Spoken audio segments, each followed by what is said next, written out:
The first area in Destiny that we're going to focus on is setting up students, parents, and volunteers to check in without having access to the entire system.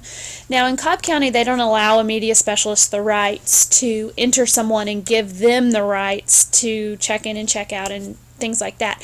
However, each media center does have a specific login that was created for the purpose of parents and volunteers and students. You can submit a request to Media Services and they can input something for you to have access for parents and volunteers, but each school has its own login, so that's really not necessary. The login is the first 3 letters of the school name and then the word CERC, and then you can get the password from the media specialist.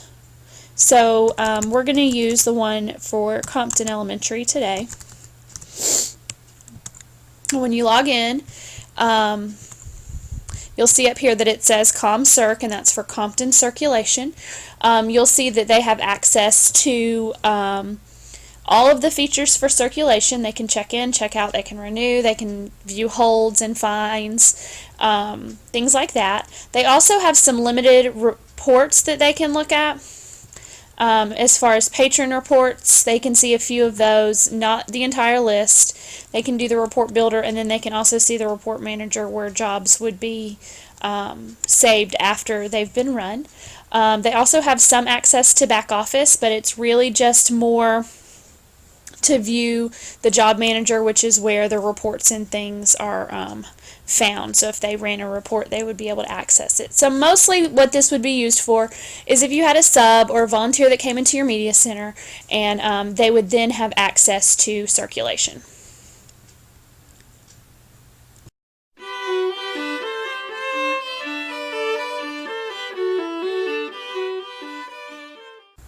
Next, we're going to talk about changing the date and time for special loan periods. Maybe a student has a special project they're working on and they need the books or the materials a little bit longer, or maybe you want all the books due back before a major holiday. It's real easy to do, and there's a couple of different ways to do it. The first way is to click right here on the back office tab. And under calendar, you can set what days the media center is opened and closed. So by clicking on a date, it will close the media center, and then the due dates will be changed accordingly automatically in Destiny. Another way you can do it is to go to library policies, and you can see that it has everything broken up by patron type. So if you wanted your students to have all of their books back before, let's say, Thanksgiving break, you would click right here on the pencil and the piece of paper, and that's the edit button. And you would change the fixed date. So you would type in whatever date you want them to have books back by. So the ceiling date is always going to be your last day of school, because ultimately everything will be due back before the last day of school. But the fixed date is for special events. So if you wanted everything due back before Christmas break or before Thanksgiving break, you would put it in right there on the fixed date. Another way to do it is patron by patron. So you would click on circulation and find your patron, and when they check out a book, you can have the option over here on the side to change the due date. So if you click change, you can choose a new due date from the calendar on this side. So let's say we want it due back on Friday the 16th, which is right before Thanksgiving break. You can change it here. Now if it's in this select date box, you can either have it changed until you log out. So any books that I check out today, if I click save on this with until logout marked, then every book I check out for the rest of the day will be due back on 11/16. You can also do it just for that particular patron. Maybe that particular patron has a special project they need to do, and you want for any book that person checks out to have an extended date. So that's where you would pick that. Or maybe the item is something that needs to be checked out longer, and the other books they check out don't need that longer extended date. You could do it for just that particular item as well.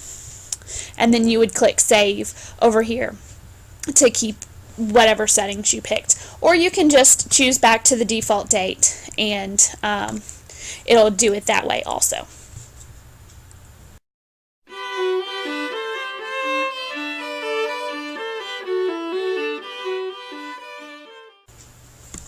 Next, we're going to talk about entering fines, reserves, and messages for the different patrons. Now, what you need to do is you'll pull up a patron. You can either do it in checkout, or you can go ahead and do it in the patron status tab on the left-hand side. When you do that, you're going to see that you can view their checkout history, their circulation history.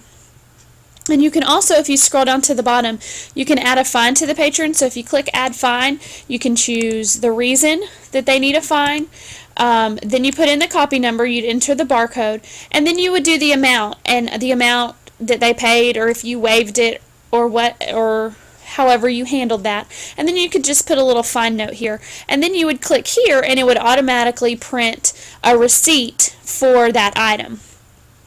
Now, you can also, on this page, put a note for the patron. If you click here, you can add a note, and you can have it display whenever the patron's information comes up. So you could click here, and you could put on here, can only check out one book. And you would save the note, and anytime you went to that patron,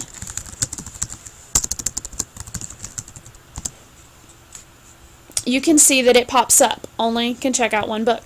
And then you can either hide the note if you don't want it to stay up there all the time, and then once you need to, you can come down here and you can delete it. You can also do a hold for the item, for the person.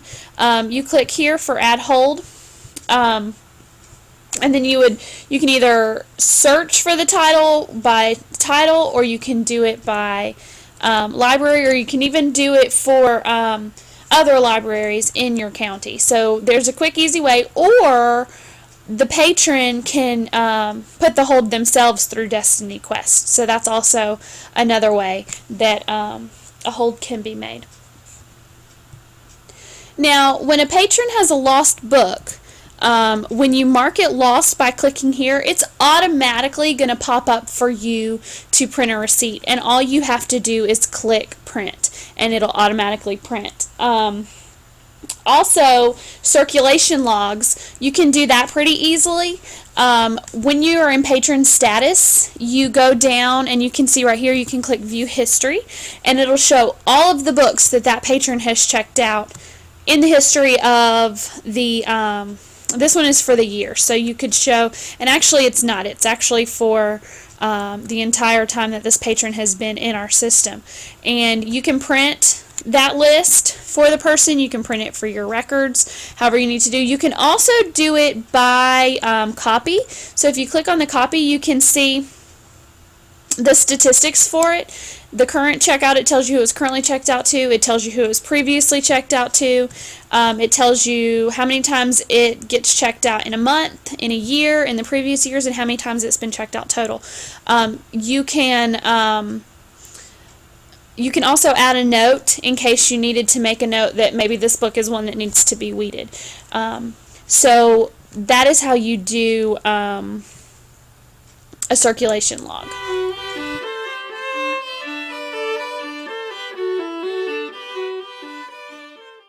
Okay, last we're going to talk about creating a temporary barcode.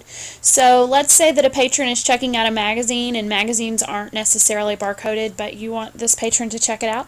You can click here on Add Title, and then you enter a barcode. So we're just going to say it's 51199. Okay.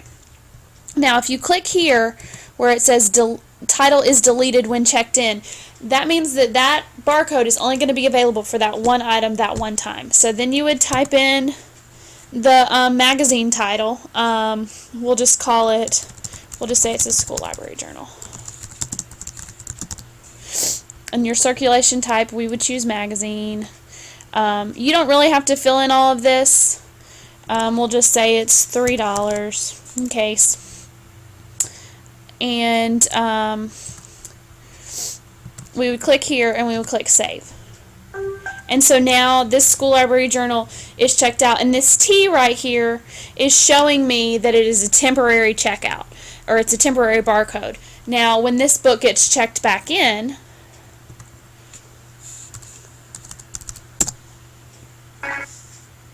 the temporary record for School Library Journal has been deleted, and then the barcode can be reused. So you can use it every time, and every time somebody checks out a magazine, you can use the same barcode, and each time it will delete it when it gets turned back in. Please take a few moments to complete the self-assessment. What is the volunteer circulation login for a Cobb County school? Is it A, full name of your school, B, first three letters of your school name and circ, or C, last three letters of your school name and circ? Which two tabs will allow you to change a due date? A, catalog and back office, B, circulation and catalog, or C, back office and circulation? You can change a due date on a patron by patron basis. A, true, B, false. To access a patron's circulation history, you will choose Patron Status from the left-hand menu. A, true, or B, false. Temporary barcodes must be manually deleted after each check-in. A, true, or B, false. Please take a moment to look over the answers.